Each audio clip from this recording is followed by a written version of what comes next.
Salam belajar sambil berbagi. Nah, topik kali ini gua bakal bahas terkait dengan kira-kira jadi karyawan, ya kan? Itu bisa kaya nggak sih, gitu kan? How to-nya ada 5, ya. Tapi sebelum ke situ kita harus sepakat dulu nih. Kita harus coba definisikan dulu kekayaan itu apa, gitu kan? Nah, definisi tiap orang terhadap kekayaan itu beda-beda. Gua mencoba mendefinisikannya dari apa yang gua percaya ya. Kebetulan gua muslim gitu kan. Dan di kepercayaan gua itu ada namanya zakat kekayaan, ya kan. Nah, itu bakal dikeluarin per tahun gitu kan. Dan takarannya kalau gua nggak salah, kalau salah silakan komen ya, 85 gram emas gitu kan. Yang dikeluarkan ada 2,5% per tahun. Dari situ gue bisa ngambil kesimpulan gitu kan, bahwa kekayaan itu tuh ada dua komponen utama. Yang pertama adalah sesuatu yang punya nilai, ya, which is 85 gram emas itu kan, haulnya kan, sama waktunya, berapa lamanya gitu kan. Jadi kesimpulan gue terhadap kekayaan adalah kalau gue punya sesuatu yang bernilai setara dengan 85 gram emas dalam waktu yang cukup lama, berarti itu jatuhnya gue kaya gitu. 85 gram emas atau lebih ya jatuhnya gitu. Nah, ini udah cukup clear ya. Berarti kita harus punya sesuatu yang valuable dan kita nggak apa-apain tuh selama setahun gitu kan. Itu kita jatuhnya kaya gitu. Makanya kaya itu bukan gaji lu gede gitu loh. Gaji lu mau 20 juta, 30, 40 juta tapi hilang kan waktu kan. Tadi kan batasannya waktu kan. Hilang begitu aja sebulan, hilang sebulan, hilang. Ya lu nggak kaya gitu. Tapi kalau lu punya sesuatu yang valuable dan bertahan selama setahun, dari situ kita bisa lihat ada waktunya, ada valuable-nya gitu kan istilahnya. Nah, kita lanjut sekarang ke caranya gimana buat seorang pekerja nih ya. Yang pertama, sadari industri Anda tuh bergerak di bidang apa. Ini harus aware dulu ya. Karena gini, gue bandinginnya mining sama tempat gue sekarang deh yang pure IT consultant gitu ya.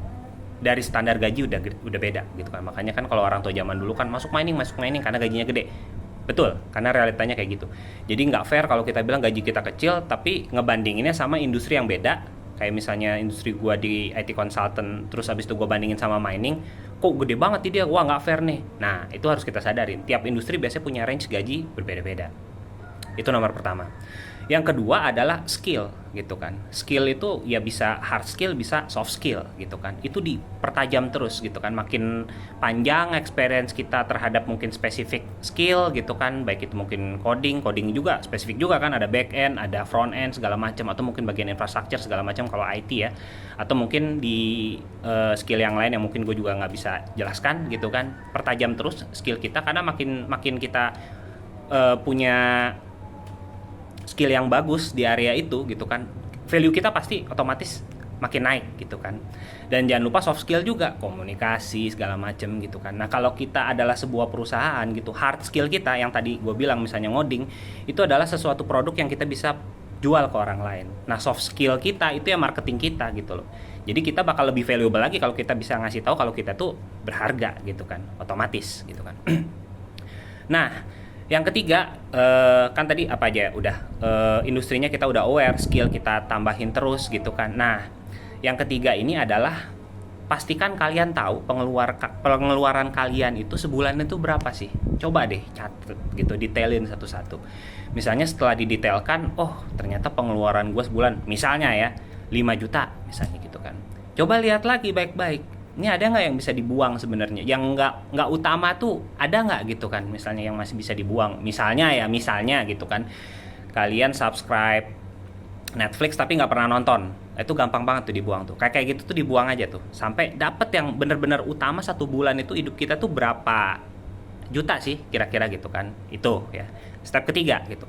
Setelah dari itu, nah kita kan bisa ngelihat, oh ternyata kebutuhan kita 5 juta misalnya gitu kan. Terus gaji kita misalnya 7 juta gitu kan. Berarti ada 2 juta dong yang bisa kita tabung kan. Berapa persen tuh dari gaji kita ya kan. Ya ini biar lebih gampang nih. Nah, setiap bulan itu bikin rutinitas, oke, 5 juta karena memang pengeluaran gue, let's say misalnya 5 juta gitu kan. Terus abis itu gaji gue 7 juta, berarti gue masih bisa nabung 2 juta gitu kan. Biasain setiap bulan yang 5 juta itu ya udah siap-siap buat ludes saja pokoknya gitu kan. 2 juta itu ditabung gitu kan. Itu yang keempat ya berarti ya. Jadi setelah kita tahu nomor 3 itu kan kita udah tahu pengeluaran kita per bulan berapa. Yang nomor 4 adalah ya kita nabung, mulai nabung gitu kan. Nah baru ke yang nomor 5 gitu kan.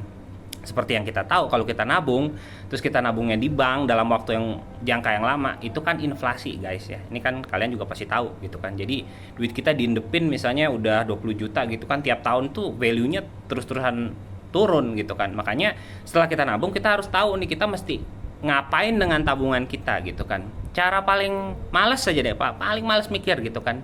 Kalian bisa misalnya convert ke emas gitu. Paling nggak emas itu lumayan tahan banting lah terhadap inflasi gitu kan, daripada kalian endepin duit kalian di bank, value-nya depresiasi terus gitu, turun lama-lama jadi ya rugi gitu kan. Itu yang paling males gitu kan. Atau mungkin semi males bisa juga kayak misalnya kan mungkin kayak reksadana pasar uang gitu kan, atau misalnya obligasi FR, atau kalau mau yang syariah juga ada FR syariah gitu kan. Itu bisa tuh ya, semi males gitu kan. Atau misalnya kalian memang udah knowledge-nya tinggi gitu kan, saya sih belum sih ya, kalian bisa tuh ke stok atau saham gitu kan, baik itu yang kalau saya mungkin lebih cenderung ke yang syariah gitu ya istilahnya ya. Ya itu yang saya bilang, kalau misalnya skill sudah cukup gitu kan, kalian bisa masuk ke situ sih, ke saham. Atau mungkin kalau ada ideas tambahan yang lain, kalian juga bisa komen juga ya di video ini ya. Jadi paling nggak itu gambaran saya. Jadi kita udah tahu dulu definisinya gitu kan, soalnya kan kayak tiap orang tuh beda gitu kan. Dan 5 step tadi semoga membantu kalian untuk oh iya ternyata ada cara kayak begini nih. Semoga bermanfaat ya guys ya.